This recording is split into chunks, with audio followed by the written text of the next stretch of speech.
Berapa sampai berapa? Berapa sampai berapa?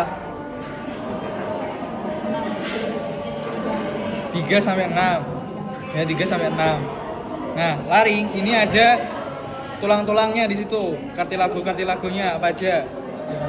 Tiroid, krikoid. Ya. Ya. Panikulata. Ya, nanti apalin lagi ya. Kalian tahu nggak letaknya di mana? Apa cuma ngapalin aja? Tahu. Tahu letaknya? Paling depan apa? Tiroid. Tiroid. Bawahnya tiroid. Krikoid.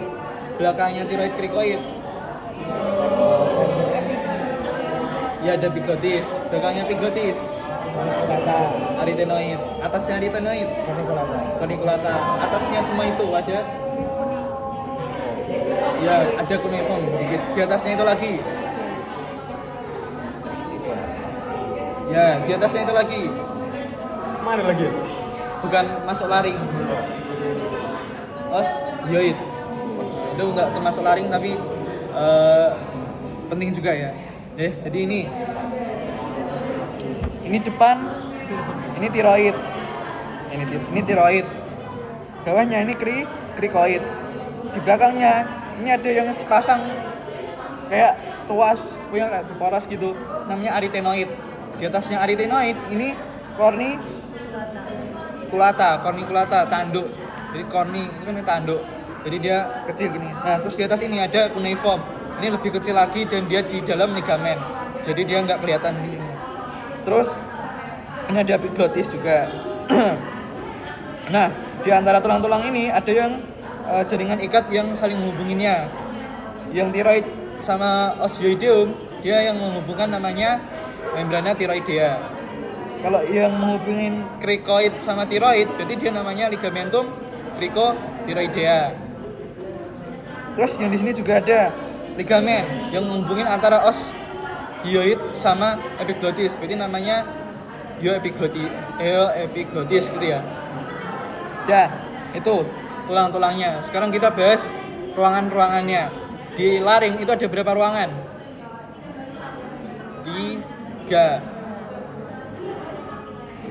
Apa aja? Ya, supraglotidis, transglotidis sama subglotidis ya. Nah, kita lihat masuk dari atas dulu. Paling atas itu ada aditus laring. Aditus itu artinya pintu masuk. Pintu masuk kemana? Laring. Jadi yang luas ini aditus laring. Nah, di dalamnya aditus laring itu ada vestibulum laring. Jadi vestibulum laring itu kayak ini ruangannya, aditus laring itu kayak pintunya, gitu ya. Nah, terus di bawah ini maksudnya ruang supraglotidis ya. Nah, di bawahnya vestibulum laring itu ada plica vestibularis ya. Plica vestibularis. Ruangan di bawah plica vestibularis itu namanya ya ventriculus laring ya. Jadi ingat-ingat vestibulum laring itu di atas plica vestibularis, ventriculus laring itu di bawah plica vestibularis dan di atas plica vocalis. Soalnya di bawah ventriculus laring itu ada plica vocalis. Nah, plica vestibularis itu nama lainnya pita suara palsu. Kenapa? Ya karena dia menutupi pita suara yang asli. Dia nggak bisa ngeluarin suara. Dia terdiri cuma dari ligamentum vestibularis doang. Sedangkan yang plica vocalis, dia itu ada ligamentum vocalis sama ada musculus vocalis. Jadi dia yang bisa gerak-gerakin celah-celahnya. Nah, celahnya kalau plica vocalis itu namanya rima glotidis. Kalau yang vestibularis namanya rima vestibularis, itu ya. Nah, lanjut ke ruangan di bawah plica vocalis. Itu ada namanya ruangan subglotidis ya. Subglotidis itu bawahnya apa? Kartilago paling bawah apa? Kartilago krikoidea. Nah, udah itu 3 ruangan ya. Nah, udah. Terus kita lanjut bahas otot. Otot laring itu ada yang ekstrinsik sama yang intrinsik. Kalau ekstrinsik itu berarti dia berhubungan sama struktur luar di laring. Kalau intrinsik dia yang berhubungan antara struktur-struktur di laring. Fungsinya buat apa? Ya fungsinya untuk buat menghasilkan suara terkait pita suara tadi. Nah, kalau yang extrinsic itu dibagi 2 lagi. Ada yang levator laring, ada yang depresor laring. Nah, kalau yang depresor laring itu ada musculus sternohyoideus. Jadi dia ngubungin os sternum sama os hyoid. Os hyoid letaknya di mana? Di atas laring. Nah, berarti kalau dia kontraksi gini, berarti dia nurunin laring, gitu ya. Terus ada juga musculus omohyoideus. Itu muskulusnya antara os hyoid sini sama margo superior di os scapula di sini. Jadi dia gini, kalau dia kontraksi maka dia akan nurunin laring, gitu ya. Terus ada juga kemarin tadi depresor, ada 2. Sekarang levator. Levator ada tiroid. Kalau di PPT tiroid ya, itu sebenarnya muskulus tiroid nggak ada ya. Jadi mungkin muskulus cricotiroideus. Jadi kartilago cricoid itu kan di bawah kartilago tiroid. Nah, kalau origonya di tiroid, kalau dia kontraksi maka dia bikin naik si cricoid atau naik si laring, gitu ya. Terus ada juga musculus stilo. Ada yang stylofaryngeus sama stylohyoideus. Stilo, kalian tahu proses stylohyoideus nggak? Masih ingat nggak? Itu ada di os temporal sini, yang lancip kalau kalian ingat. Nah, di sini nanti dia bisa ngubungin ke os hyoideum sama ke faring. Kalau dia kontraksi maka dia bikin naik si laring, gitu ya. Terus ada juga palatofaryngeus. Dia ngubungin faring ke atas rongga-rongga mulut, ke langit-langit mulut. Kalau dia kontraksi maka dia bikin naik laring, gitu ya. Nah, itu yang ekstrinsik. Sekarang yang intrinsik, fungsinya untuk memodifikasi rima glottidisnya agar kita bisa ngomong. Kalau kita ngomong, itu rima glottidisnya sempit apa lebar? Sempit apa lebar? Sempit. Ya, sempit ya. Kita bayangin aja kita niup seruling, kan bolongannya kecil kan.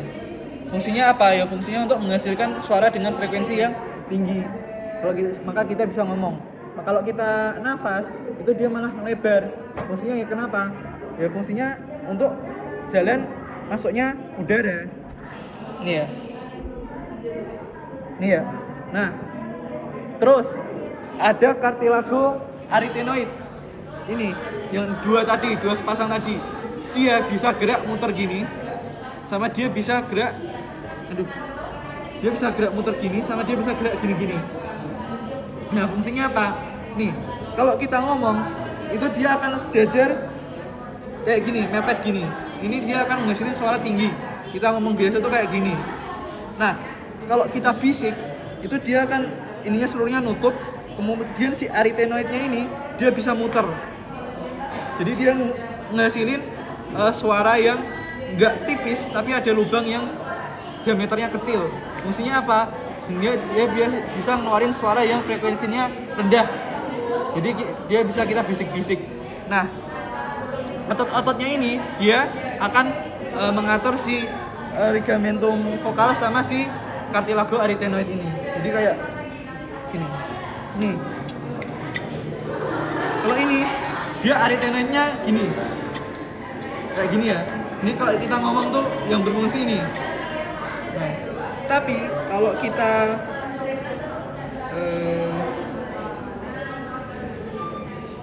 misalnya ini, kalau kita bisik itu kayak gini. Nih, dia muter.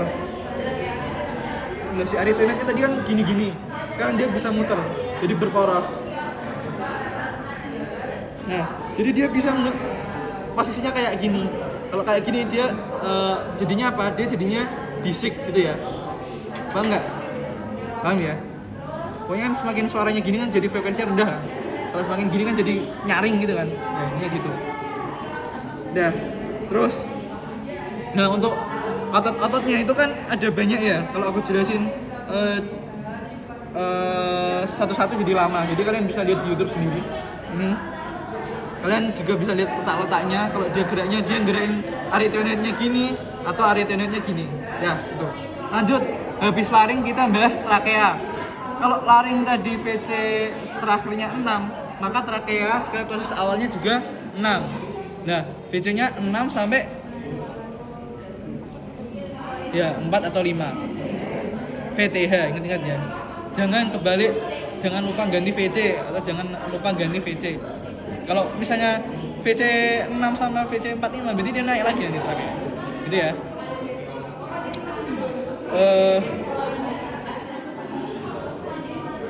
Nah, kalau yang masalah ini kalian udah dijelasin di histo ya. Kalau yang paling belakang itu ototnya ya. Yang di depan itu ada cartilago hyalinnya, cincin-cincin cartilagonya.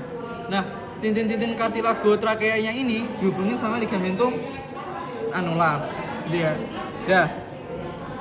Terus bifurcatio trakea. Bifurcatio itu artinya percabangan. Kalau trakea itu bercabang, maka dia jadi bronkus.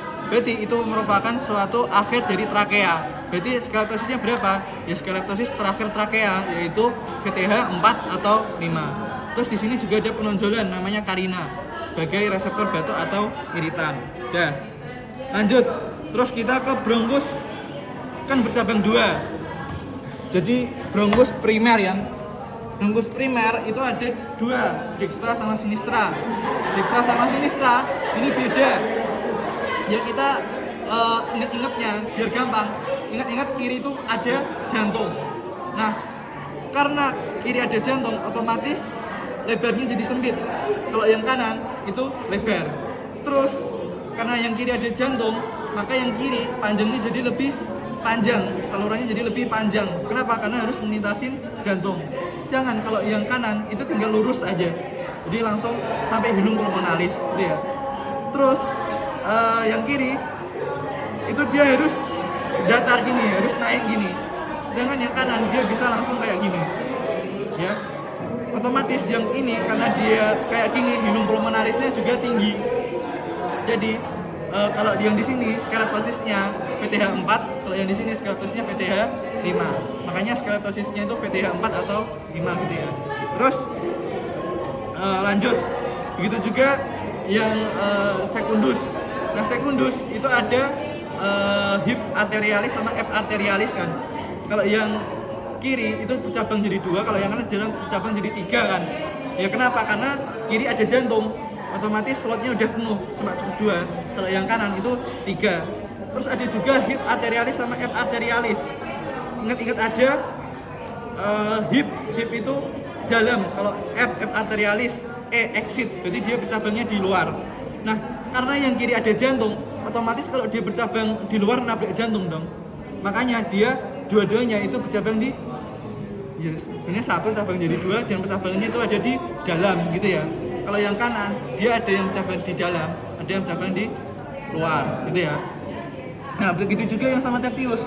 Karena yang kiri ada jantung, maka dia bercabang jadi cuma jadi 9 atau 8 bronki. Kalau yang kanan itu ada 10 bronki. Gitu juga sama yang paru-parunya.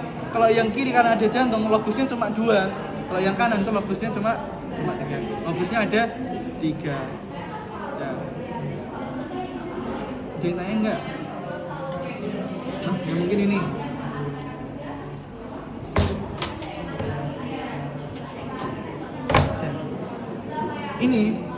Ini tuh tiroidnya tuh yang ini. Jadi tiroidnya tuh melengkung gini. Kalau yang cowok itu lebih 90 derajat. Jadi dia yang bikin jakun atau prominensia tiroidea ya sini. Atau namanya lainnya Adam's apple. Tahu kan kisahnya? Nah, terus yang ini apa? Ini epiglottis. Jadi kalau yang ini yang cricoid ya. Ini cricoid. Udah. Nah, ini plica vestibularisnya, ini plica vocalisnya. Terus yang di sini ini ventriculus laryngis, yang ini vestibulum laring. Ini subglotidis. Dia. Ini loh, ada celah di sini. Ini namanya ventriculus laring. Sini ada arytenoid, tapi nggak kelihatan. Gitu ya. Dia bertanya enggak? Nah, iya, kalau misalnya kalian ngomong terlalu banyak, nah otot mulut itu juga bisa jadi kayak kaku, kayak kram. Makanya jadi suaranya bisa habis atau serak kayak gini. Ya. Makanya aku istirahat dulu.